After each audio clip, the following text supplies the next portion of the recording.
वृंदावन की घटना सुनो। बिहारी जी जब प्रकट हुए, हमारे वृंदावन बिहारी लाल, स्वामी श्री हरिदास जी ने प्रकट किया और स्वामी जी के बाद में ठाकुर जी की निज अंग की सेवा करते थे श्री बिहारिन देव जी।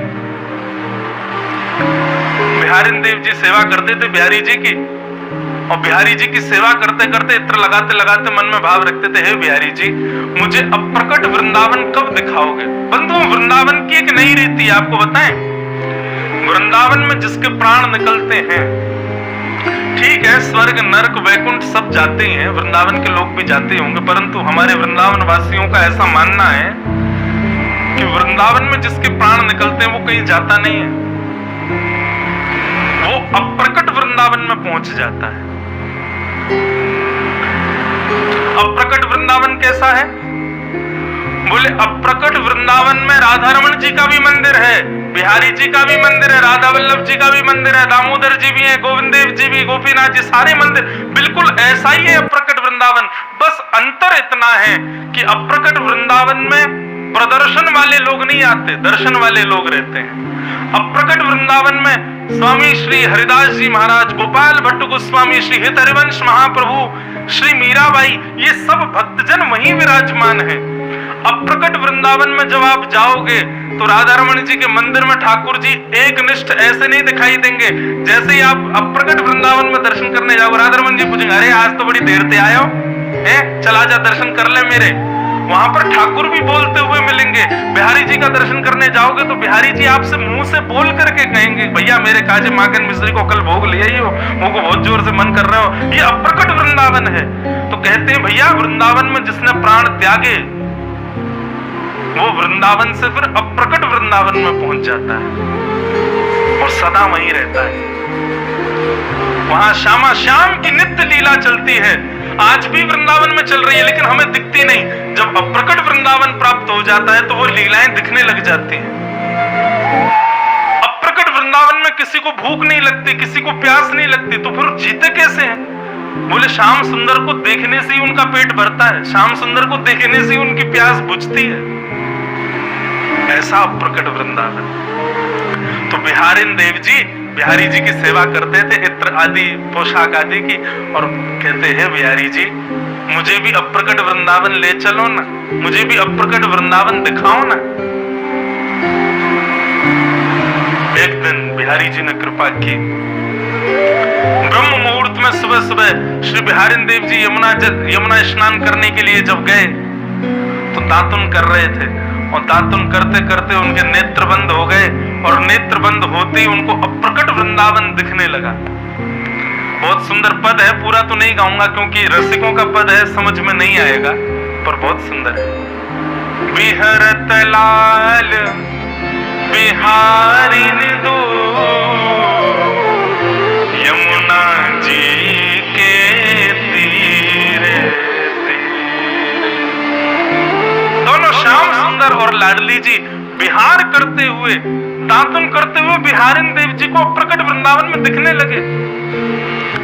श्याम सुंदर ने किशोरी जी के गले में गलवैया दी है, किशोरी जी ने श्याम सुंदर के गले में गलवैया दी है। यहाँ किशोरी जी की चंद्रिका और ठाकुर जी के मुकुट भी आपस में स्पर्श हो रहे हैं। किशोरी जी की गुलाबी चुनरी, श्याम सुंदर की पीली पीतांबरी भी आपस में मिल रहे हैं, नेत्र से नेत्र मिल रहे हैं, मुस्कान से मुस्कान मिल रही है। ऐसी सुंदर छवि लेकर के यमुना के पुलिन पर श्याम सुंदर चल रहे हैं। दातुन करते हुए श्री बिहारिन देव जी को वो रूप दिखने लगा, और देखते देखते देखते देखते महाराज ऐसी सुंदर छवि का दर्शन किया। जब नेत्र खोले तो 3 दिन बीत चुके थे, मुख से अविरल खून की धार बह रही थी, छिल गया था मुख पूरा। और जब नेत्र खोल करके देखा तो सामने बहुत सारे लोग खड़े थे, कोई उनको उठा रहा था, कोई उन पर पानी डाल रहा। बोले हुआ क्या? बोले अरे 3 दिन हो गए हैं, बिहारी जी की मंगला तक नहीं हुई है, 3 दिन से श्रृंगार भी नहीं हुआ, भोग भी नहीं धराया बिहारी जी को, बिहारी जी के कपाट ही नहीं खुले, आप 3 दिन से मूर्छित अवस्था में थे। बिहारिन देव जी बोले मैं अप्रकट वृंदावन में चला गया था। ये स्थिति है भक्त की।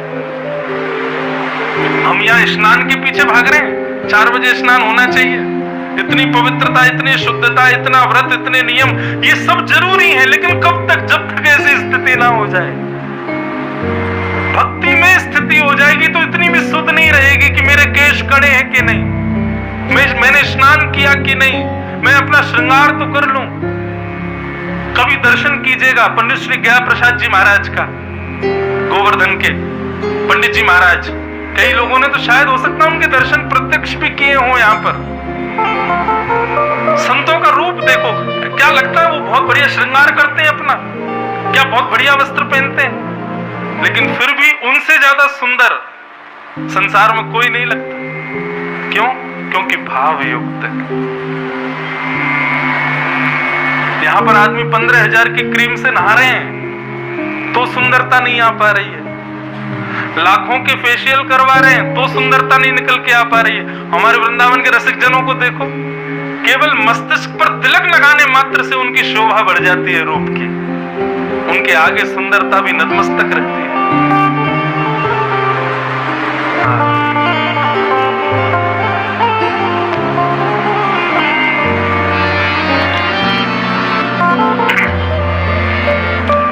प्रहलाद जी कह रहे हैं, न दानम न तपो नित्यम न शौच्यम न व्रतानि च। ना तो श्याम सुंदर दान करने से मिलेंगे, अतिशय दान कोई व्यक्ति करता हो सोचे कि भगवान प्रसन्न हो रहे होंगे, नहीं। कोई बहुत तपस्या करे और सोचे भगवान प्रसन्न हो रहे होंगे, नहीं। हाँ, भगवान प्रकट जरूर हो जाएंगे तपस्या से, आपके दान से, लेकिन प्रकट पता है क्यों होंगे? पीछा छुड़ाने के लिए। जल्दी मांग, क्या चाहिए लेके जल्दी जा, छुट्टी कर अपनी। लेकिन ठाकुर जी प्रसन्न किससे होते हैं? न दान से, प्रहलाद जी कह रहे हैं, न तप से, न नेज्य, नेज्य माने यज्ञ से, यज्ञ से भी ठाकुर जी ज्यादा प्रसन्न नहीं होते। न शौच्यम, दिन में 3 बार नहाने से ठाकुर जी प्रसन्न होते नहीं। न व्रतानि च, 30 दिन के महीने में 15 दिन व्रत करने से ठाकुर जी प्रसन्न होते हैं, बोले नहीं। तो प्रहलाद जी से पूछा तो फिर प्रसन्न कैसे होते हैं? बोले प्रियते मलया भक्त्या हरिनन्यद्विडम्बना। केवल निष्काम प्रीति वो यदि आ जाए तो उसके बाद ना व्रत करो ना कुछ करो, कुछ आवश्यकता ही नहीं है। भाव युक्त भक्ति जैसी जीवन में आ जाएगी, उसके बाद ये नियम साधन करने की जरूरत ही नहीं है। वही बात यहां बता रहे हैं कि भैया ठाकुर जी के कीर्तन में, ठाकुर जी की कथा में, ठाकुर जी के सत्संग में, ठाकुर जी के वैष्णवों से मिलने में, ठाकुर जी के तीर्थों में जाने में यदि आपकी रति हो जाए, कथा में आने पर आलस्य ना आवे, कब 6 बज गए पता ना चले। आज हम आने में थोड़े विलंब हो गए, उससे हम क्षमा मांगते हैं। हम जब आ रहे थे तो हमको बता रहे थे, बोले महाराज जी सब लोग प्रतीक्षा कर रहे हैं, कब आएंगे कब आएंगे। मैंने कहा होने दो, ऐसी प्रतीक्षा तो होनी चाहिए, ऐसी व्याकुलता कभी कभी होनी चाहिए। कथा के लिए थोड़ी देर व्याकुलता हो, 2 बजे के बाद आपकी दृष्टि रहे कब आएंगे महाराज जी, कब कथा शुरू होगी, कब चर्चा सुनाएंगे, कब सुंदर भाव सुनाएंगे, कब ये व्याकुलता यदि आपके हृदय में उत्पन्न हो रही है तो इसका मतलब क्या है? बिहारी जी आपके तप व्रत नियम अनुष्ठान सबसे बड़े प्रसन्न हैं। कथा में रति उत्पन्न होना ये समग्र हमारी क्रियाओं की स्वीकार्यता का प्रमाण है। और यदि हम व्रत तो बहुत करते हैं, नियम तो बहुत करते हैं, यज्ञ अनुष्ठान तो बहुत करते हैं, मंदिर तो खूब जाते हैं, लेकिन कथा में आते ही झोंके लग रहे हैं महाराज, सोफा ढूंढ रहे हैं पंखा के पास वाला, वहां आते समाधि में बैठ गए 3 घंटे 4 घंटे की। तो माफ कीजिए, आपने जितने भी व्रत नियम अनुष्ठानों का नियम ले रखा है ना, छोड़ दीजिए उनको, ठाकुर जी प्रसन्न नहीं है उससे। श्रम एव ही केवलम, यहाँ पर स्पष्ट लिखा है, कथा में रति के बिना यदि आप कोई भी नियम का पालन कर रहे हो तो आप केवल श्रम कर रहे हो, बेफिजूल का श्रम, उससे कोई लाभ नहीं मिलने वाला।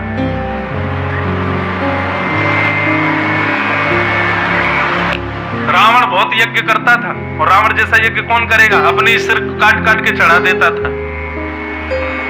लेकिन ऐसे यज्ञ का क्या फायदा जिससे राम जी से प्रेम ही नहीं हुआ।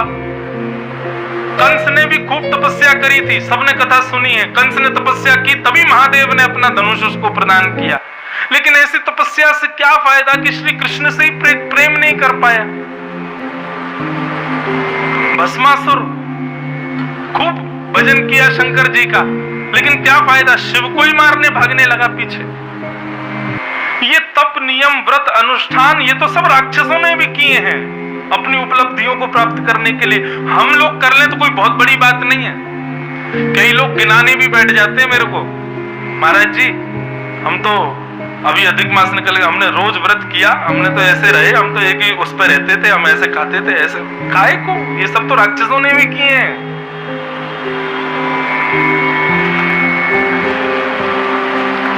करो वो जो प्रहलाद ने किया, करो वो जो ध्रुव ने किया, करो वो जो मीराबाई ने किया। नियम कानूनों पर ज्यादा ध्यान दिया नहीं, इन्होंने भाव को प्रधानता दी।